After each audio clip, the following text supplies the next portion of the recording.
Hi, it's Dwyer, gamblersadvisory.com, dwyervip.com, on Roku, private channel, Dwyer Boxing. Remember, the opinion you should follow should be your own. Just consider this video to be a second opinion from a complete stranger online. Let's talk light heavyweights. In fact, let's talk about this upcoming light heavyweight championship match between Tavoris Cloud, the champ, and future Hall of Famer Bernard Hopkins. Now,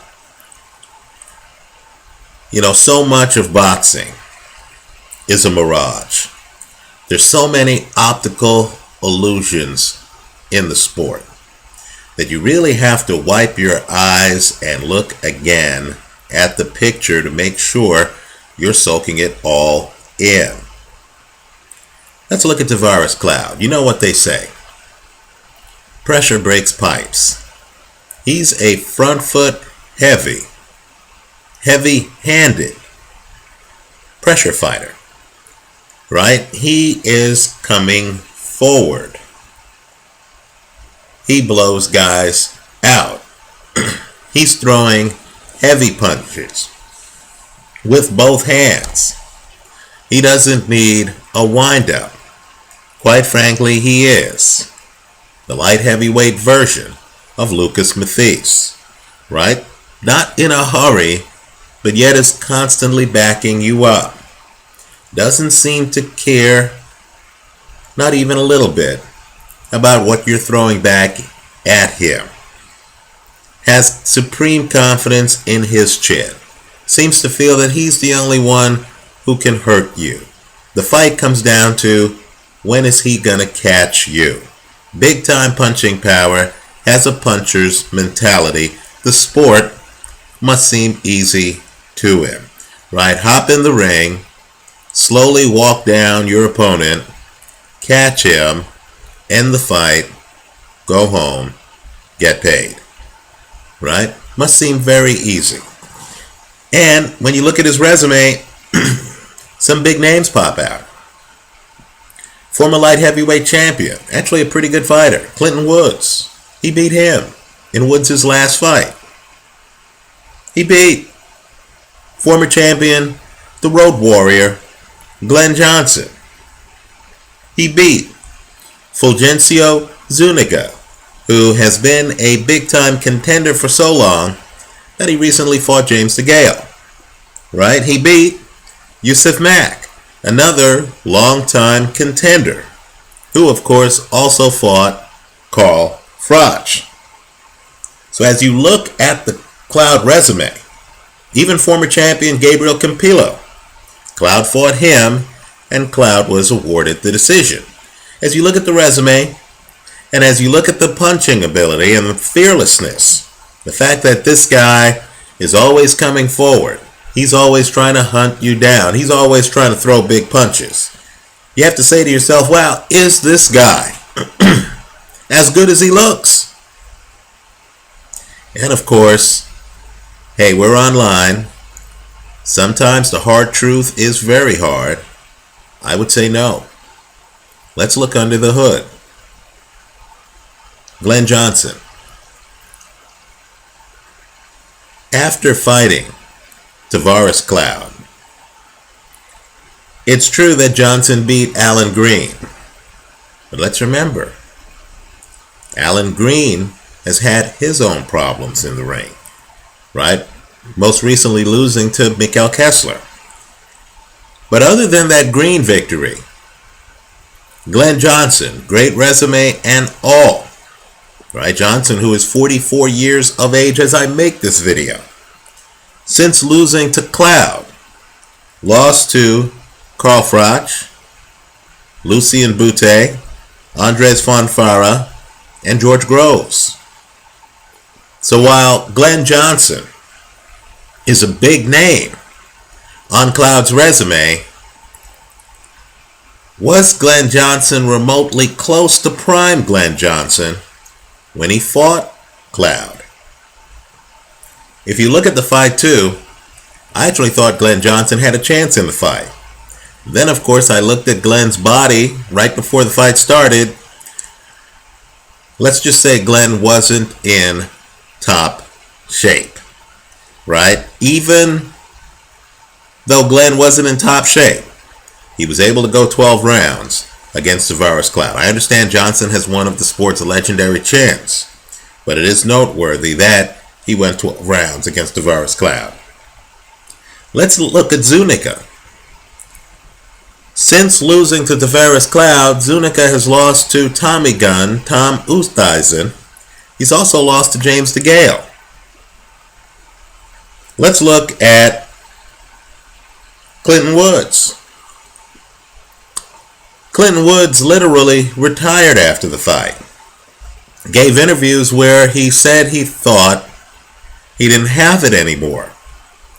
This was after going the distance with Tavoris Cloud, and according to the judges, winning at least 4 of the rounds.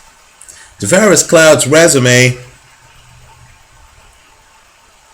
isn't as good as it seems at first, because I don't see the names on the resume that have gone on to bigger and better things after losing to Cloud. Take Yusuf Mack. Wasn't that an embarrassing one-sided demolition by Carl Froch over Yusuf Mack after Mack lost to Tavoris Cloud? Now I know the Spin Masters will say, well, Cloud damaged all these fighters. They were never the same after fighting Cloud. It's up to you, the viewer, to decide. Did Cloud damage these fighters? Or were these fighters damaged at the time they fought Tavoris Cloud? Well, let's talk about the Gabriel Campillo fight, because that's a fight you need to know about. As you look online here, as you look up Cloud's record, you're going to see a W next to Cloud's name for that fight. That W is a joke. Cloud not only lost that fight, Cloud got taught the sport of boxing for several of the rounds in that fight. He got so thoroughly exposed, in my opinion, by Campillo. He was so unprepared to handle Campillo's lateral movement that's led me to the conclusion that the old Hall of Famer, Bernard Hopkins, is going to win this fight. I like Hopkins to win the fight, straddle against Cloud by KO. Why? Because Cloud, quite frankly, always has a puncher's chance. Punchers are blessed with that ability to knock you out. But make no mistake, I don't care if Bernard Hopkins is collecting Social Security or uses a cane or whatever. I don't care how old Bernard Hopkins is. He's kept himself in great shape. He has great legs. He's able to move. He's gone the distance against better men than Tavoris Cloud. He went the distance against Chad Dawson. And I'm talking about a recent Hopkins fight. I'm not going back to the 1990s. I'm staying here, in the here and now. Bernard Hopkins went the distance twice with Jean Pascal, who, quite frankly, is an explosive puncher on par with Tavoris Cloud. Right? Bernard Hopkins, we talked about Glen Johnson having a legendary chin. Look at Bernard Hopkins' chin. Bernard Hopkins went 12 rounds with Kelly Pavlik. Right? This is a guy who, quite frankly, has been in the ring with big hitters and has not only gone the distance, he has dismantled them. And yes, the fights I'm mentioning are fights Hopkins had after he turned 40 years of age. Now, you look at the tape of the Campillo fight, and I'll agree there are differences between Bernard and Gabriel Campillo. Campillo's a southpaw. That's so true. Let me just say this. When you look at the Campillo Cloud tape, you should immediately realize that Cloud, in my opinion, has little chance of beating Chad Dawson, who's also a southpaw like Campillo. But let's talk about Hopkins, right? There is no way that a scientist of the sweet science, right, a professor of the sport who still has lateral movement can look at that film and not reach the conclusion that they can outmaneuver Tavoris Cloud.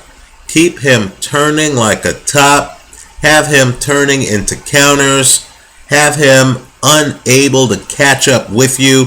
The key with Cloud is not to go straight back like Clinton Woods did, not to try to duke it out with Cloud and then go straight back and find yourself up on the ropes.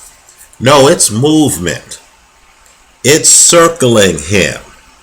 It's throwing a combination, moving away, keeping him moving.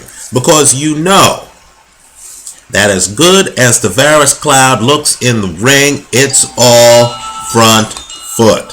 In other words, you know Cloud is not going to take a step back, start bobbing and weaving, and having you be the aggressor. He has to be the aggressor to be effective. And he's robotic. He's not fluid. He has a problem with guys who can hit and move. Let me also say this too. I know every fighter, even the guys who clearly come in the ring prepared, every fighter claims that they never look at film. They don't care enough about an opponent to look at film, even when the fight is a multi-million-dollar fight. Yeah, right. Who believes that? You look at the first round of Bernard Hopkins against Winky Wright, where Bernard Hopkins makes sure that Winky Wright, a jabber with a defensive guard, Winky Wright can't land his jab. You look at how Bernard Hopkins forces guys out of their comfort zone, and I'm talking about early in fights, and you realize that Bernard Hopkins studies film, right? Bernard Hopkins is prepared from the first round. He's a slow starter. He likes to at least wait a couple of rounds before he himself gets going. But he knows who he's fighting. He knows what their tendencies are, right? Let me also point out that Bernard can operate behind a jab or he can lead with hooks. If Bernard knows which punches you're throwing, if he knows you're a headhunter, he knows how to defend himself. He knows how to have you literally searching for his head. Hopkins is excellent at tucking his head. Excellent. You look at the Campillo fight, you're going to see Campillo had Cloud for a lot of the fight throwing punches over his head. He was ducking his head. Bernard Hopkins has the same capability, right? So I look at this fight as one of technique and substance versus power and youth, right? And I'll just say, if Bernard Hopkins does not get caught with a haymaker, I'm expecting him to win this fight by a wider margin than Campillo beat Cloud. Yes, I said Campillo beat Cloud, and I had Campillo winning that fight by several rounds, right? Several. So I'm expecting Tavoris Cloud to be exposed. I believe the Rosetta Stone is that Campillo film. Let me also point out, too, that if you look at the Yusef Mack tape, I understand Mack got knocked out by Cloud. But before he did, Mack was putting on a show against Tavoris Cloud, right? Yusef Mack, quite frankly, was out hustling, out working, was beating Tavoris Cloud. We overlook it because, of course, power causes amnesia, right? We remember the knockout. We don't remember what took place before that. But in that fight, Cloud was in the process of being exposed as a guy who has a problem handling lateral movement, right? And so I like Hopkins to win this fight. I would hedge it with Cloud by KO. Let me also point out, too, Cloud's power. Let's get under the hood on that. You've heard me say that guys have gone the distance against Tavoris Cloud. I believe in Cloud's last 5 fights, He's only knocked out one person, Yusuf Mack, a guy who then got dispatched in 3 rounds by Carl Froch. Are we overselling Tavoris Cloud's power? I know there are fights that went the distance where he actually dropped the guy multiple times, but the truth of the matter is that as Cloud has emerged on the championship level, the elite stage, guys have been able to go the distance against him, right? Given that Bernard Hopkins has never been knocked out. If you're an over-under bettor, in addition to the hedge I'm recommending here of Hopkins to win straddled against Cloud by KO, I think you need to consider the possibility of the over, right? Because, again, if, Gabriel Campillo is going the distance against Cloud, if Glen Johnson's going the distance against Cloud, if Clinton Woods is going the distance against Cloud, and Woods doesn't have Hopkins' lateral movement, then I don't see why Hopkins can't go the distance against Cloud. And let me say, if Hopkins goes the distance against Cloud, given the gap in boxing ability, I don't see any way that Tavoris Cloud can win a decision unless he drops Hopkins several times in the fight. So I'm expecting this to go several rounds. The only thing that gives me pause, and it is the only thing that gives me pause, is the fact that Hopkins got dropped a couple of times by Jean Pascal, right? That was an eye-opener, right? I believe you need to hedge to play. I like Hopkins to win, hedged against Cloud by KO. Let me know what you think. Leave your comments for me here online. I hope you visit us at gamblersadvisory.com, dwyervip.com, and on Roku at Dwyer Boxing. Thanks for watching.